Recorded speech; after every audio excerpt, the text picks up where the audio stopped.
Your business may be better than your competitors. But if customers cannot see the difference, they will not pay for it. They will compare you on price, convenience, or familiarity. This is the problem the BH method was created to solve. Most businesses do not lose potential customers because they have nothing valuable to offer. They lose them because that value is difficult to see, difficult to understand, or difficult to remember. Imagine two businesses offering a similar product or service at a comparable price. The first presents itself clearly. Its website is coherent. Its language is precise. Its images reflect the quality it claims to offer. Its proposal helps the customer understand who the service is for, what problem it solves, and what will happen next. The second business may be equally competent. It may even be technically better, but its website looks generic, its social media changes style every week, its offer requires a long explanation, and its message sounds like that of dozens of competitors. The potential customer has not yet experienced either business, but a decision has already begun to form. One appears easier to understand, more intentional, and less risky. The other creates uncertainty. That judgment may be incomplete, it may even be unfair. But the market cannot evaluate everything that exists inside a business. It evaluates what the business makes perceptible. This is where the BH method begins. The BH method was developed by Homelands Studio to connect brand identity with the real decisions that influence how a business is understood, experienced, remembered, and chosen. It is not simply a method for designing a logo. It is not a collection of creative exercises. It is not a system for producing attractive images or artificial intelligence videos without a strategic foundation. It is a decision system. It connects business reality, customer needs, competitive context, positioning, differentiation, emotion, language, visual identity, behavior, customer experience, activation, and measurement. And its ultimate commercial purpose is clear: to create more favorable conditions for the right customer to recognize the value of a business and develop a credible reason to prefer it. This does not mean that brand identity can guarantee sales. No serious method should promise that. Sales depend on many factors: the quality of the offer, demand, price, competition, distribution, timing, operational capability, customer experience, and the effectiveness of the sales process. A brand cannot rescue a product nobody needs. It cannot make an unreliable service trustworthy forever. It cannot transform an unsustainable business model into a profitable one simply by changing its appearance. What a strong brand identity can do is make genuine value clearer, more relevant, more recognizable, and easier to evaluate. It can reduce the amount of explanation required before every sale. It can help the customer understand why the offer is relevant to their situation. It can reduce comparison based only on price. It can make the promise more credible through consistent signals and evidence. It can help positive experiences accumulate under the same name, instead of disappearing as isolated transactions. This distinction is essential. Advertising can buy attention. A campaign can generate traffic, inquiries, trials, and sales. But when the campaign stops, the distribution normally decreases. The question is not only how many sales the campaign generated. The deeper question is what remains when the business stops paying for the attention. Do people remember the name? Do they understand the difference? Do they return? Do they recommend the business? Do they search for it directly? Do they trust the next message more quickly because the previous experience was coherent? When nothing remains, the business must repeatedly buy access to almost the same customer. When meaning, recognition, proof, and trust remain, marketing begins each new cycle from a stronger position. The BH method, therefore, does not oppose marketing. It places marketing in the correct order. Before amplifying a business, we determine what deserves to be amplified. Before producing content, we define the meaning that the content should reinforce. Before creating a promise, we verify whether the business can sustain it. Before asking the market to remember the brand, we decide what the brand should be remembered for. The first stage is understanding the real starting point. For a new business, this means separating intentions from evidence. The founder may have a strong idea, valuable experience, and a clear ambition. But the audience, the need, the offer, and the reason for preference may still be hypotheses. The method does not present those hypotheses as established facts. It builds a credible identity that can guide the launch while remaining honest enough to evolve through real market evidence. For an existing business, the starting point is different. There are customers, offers, processes, habits, reviews, strengths, weaknesses, and accumulated perceptions. The objective is not to erase everything and begin again. It is to preserve what creates value, correct what creates contradiction, and reveal what the market does not yet see. This requires distinguishing identity from image. Identity belongs to the business. It includes what the business is, what it does, what it promises, and how it expresses itself. Image belongs to the audience. It is the perception people reconstruct from websites, prices, conversations, reviews, photographs, proposals, experiences, and comparisons with alternatives. The two do not automatically coincide. Sometimes a business is undervalued. It has expertise, quality, or a superior way of working, but those qualities remain hidden. The founder knows the value. Existing clients may know it. A new prospect, however, sees a generic website, an indistinguishable message, and no visible proof. In this situation, the method does not invent a new reality. It makes an existing value perceptible. At other times, the business is overvalued. Its communication creates expectations that its processes, people, or service cannot consistently maintain. The photographs look premium, the language promises complete control, and the experience produces confusion or disappointment. In that situation, the correct response is not more advertising. The business must first improve its capabilities or make the promise more precise. Communication should never be used to hide the distance between expectation and reality. After identifying the starting point, the method searches for the core of the business. We call this soul searching, but there is nothing mystical about it. The soul of a business is the central meaning that connects its origin, expertise, convictions, role, ambition, and way of acting. It may be found in the problem that inspired the founder to begin. It may be visible in a standard the business protects, even when lowering it would be more convenient. It may emerge from the reason the best customers return, the situations in which the business is particularly useful, or the compromises it refuses to make. The purpose is not to manufacture a heroic story. The purpose is to understand which part of the business deserves to guide its future. This core becomes useful only when it changes decisions. A mission that cannot influence an offer, a partnership, a process, or a refusal is only a ceremonial statement. The same is true of values. Words such as quality, innovation, responsibility, care, and customer focus appear on thousands of websites. They become meaningful only when they produce observable behavior. If clarity is a value, it should change the proposal, the contract, the checkout, and the way unexpected costs are explained. If care is a value, it should influence how the customer is listened to, how delays are communicated, and how a mistake is repaired. If freedom is a value, it should appear in the choices, conditions, and absence of manipulative pressure. The BH method connects what the brand believes, what the business does, and what the customer understands and feels. When these three elements support one another, they can generate trust. The customer can understand what the business stands for, observe that it behaves consistently, and recognize that the meaning is relevant to their own situation. But a business can have authentic values and still remain commercially generic. For that reason, the next decision concerns positioning. Positioning means deciding what the brand should be remembered for by a defined audience, in comparison with the alternatives that audience can actually choose. The customer does not store the complete history of the company. The customer constructs a summary. The business may want to communicate its experience, its technology, its flexibility, its service, its people, its catalog, and its values. But when everything is presented with the same importance, the audience may remember nothing with precision. The BH method therefore asks a more selective question.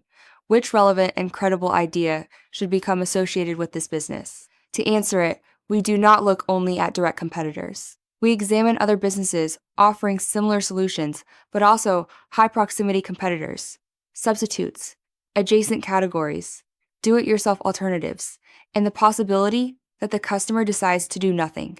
We use qualitative external research to understand how the market presents similar promises, which messages have become generic, what evidence customers are being shown, which visual conventions are saturated, and where a credible space may still exist.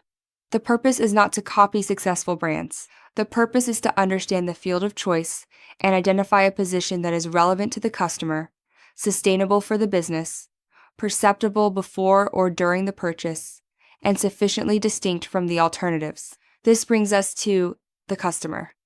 A useful target is not simply an age group, an income level, or a professional category. The method describes the customer inside a concrete situation. What is happening when this person begins looking for a solution? What obstacle are they facing? What do they want to make possible? What are they worried about? Which alternatives are they already using? What would make them delay the decision? What would a meaningful result look like? The same product can be purchased for very different reasons. One customer may want speed. Another may want guidance. One may want autonomy. Another may want to reduce the possibility of making a costly mistake. This is why speaking to everyone usually produces generic communication. Consider a cleaning company. Saying professional cleaning for homes and offices describes the category but offers little reason for preference. The same operational capability can become more relevant when connected to a specific situation. A person moving into a new home does not simply want cleaning. They want to enter a space that is ready to live in. A short-term rental manager needs reliable turnaround between checkout and check-in. A small office needs a professional environment without interrupting working hours. The company remains the same. The central identity remains coherent, but the entry point, the benefit, the evidence, the imagery, and the call to action become relevant to a specific need. The customer should not have to translate a generic catalog into their own problem. The offer should demonstrate that the business has understood the situation. Once the need and position have been defined, the method creates the brand language. Brand language is not a collection of slogans, it is a system of meaning. It defines the central message, the supporting messages, the promise, the tone of voice, the recurring vocabulary, the words to avoid, the structure of the story, and the way the same identity speaks to customers, employees, partners, and other relevant audiences. A strong message does not begin with the ego of the company. We are leaders. We are innovative. We offer excellence. These statements ask the customer to accept an unproven judgment. The method translates facts into consequences for the customer. A single point of contact is not valuable merely because the business possesses it. It becomes valuable when the customer understands that they will not need to repeat the same context to several people. Specialized expertise matters when it reduces uncertainty or identifies problems a generalist might miss. A structured process matters when it makes timing, responsibilities, and next steps more predictable. The customer lives the story. The brand makes the transformation possible. The visual and sensory system then makes that meaning perceptible. This is not simply about selecting attractive colors or contemporary typography. It is about deciding how the brand should look, move, sound, and feel. The visual system must perform two functions. It must help people identify the source, and it must help them understand what kind of source it is. A visible logo may tell people who produced a piece of content, but imagery, composition, movement, voice, music, rhythm, and atmosphere help them understand whether the business is precise, accessible, energetic, calm, exclusive, human, technical, or responsible. The objective is not to make every piece of content identical. It is to create coherent variation. A film, a social post, a proposal, a website, and a short video can have different functions while still feeling as though they come from the same world. Artificial intelligence makes this work more important, not less. AI can generate images, text, voices, music, and video faster than ever before. But it cannot decide which customer need deserves to be served. It cannot determine whether a promise is true. It cannot assume responsibility for an invented testimonial or decide which emotional territory genuinely belongs to a business. AI is a production engine, the BH. Method is the decision system that gives production a direction. But even a coherent language and a powerful visual identity are not enough. The brand must enter the entire business. The customer does not separate marketing from administration, logistics, sales, customer service, payment, delivery, or support.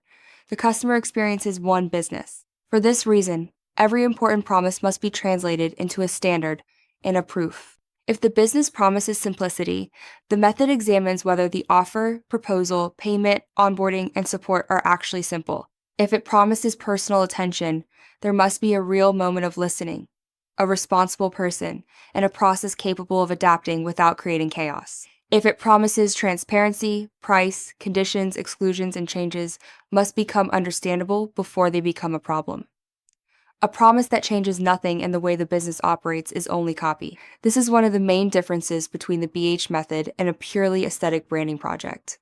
We do not stop when the assets have been created.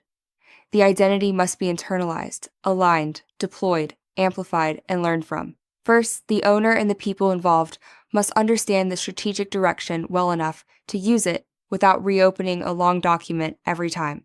Then the offer, price, processes, customer journey, and operational capacity must be aligned with the promise.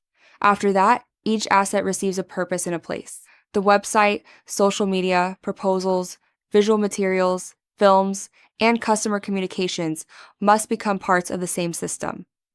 Only then should the business amplify the message through advertising and other forms of distribution. And once the identity is in use, the business must learn. It observes which audiences respond, which messages are understood, where customers hesitate, which promises remain credible, and which touchpoints create friction. Learning does not mean changing the identity every week. It means making its application more precise. Measurement follows the same logic. The BH method does not attribute every increase in revenue to the brand. It follows an evidence chain. First, was the identity actually applied to the relevant assets, people, and processes? Then, did the intended audience perceive the business more clearly, credibly, or distinctively? Did that perception contribute to a change in behavior, such as more qualified inquiries, less dependence on discounts, a higher rate of return, stronger referrals, or a shorter sales conversation? Finally, did those behaviors contribute to an economic effect in revenue, margin, acquisition efficiency, retention, or operating costs? The stronger the connection among these stages, the more responsibly the business can evaluate the contribution of the brand. This is also why Beyond Homelands Studio does not sell disconnected outputs. A logo without positioning is a sign without strategic meaning.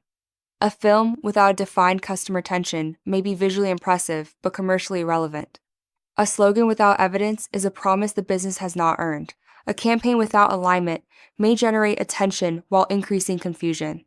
The client receives one coherent direction translated into strategy, language, visual and sensory expression, finished communication assets, business application, and an activation path. The purpose is not to make a business look artificially different. It is to identify a difference that matters, make it visible, support it with behavior and evidence, and use it consistently enough to build recognition, trust, and preference. Because when the market cannot see your difference, it treats you as interchangeable. And interchangeable businesses are usually compared on convenience, availability, pressure, or price. The BH method creates another possibility. A business can become easier to understand, easier to remember, easier to trust, and, for the right customer in the right situation, easier to choose. That is how brand identity connects to sales, not as a magic formula, not as a guarantee, not as decoration, as a system that helps real value become visible, relevant, credible, and capable of accumulating over time. If you are preparing to launch a business, or if your existing brand no longer communicates its real value, Beyond Homelands Studio can apply the BH method directly to your business. Explore brand genesis and brand evolution at studio.beyondhomelands.com. Beyond Homelands Studio, we build brands people can feel.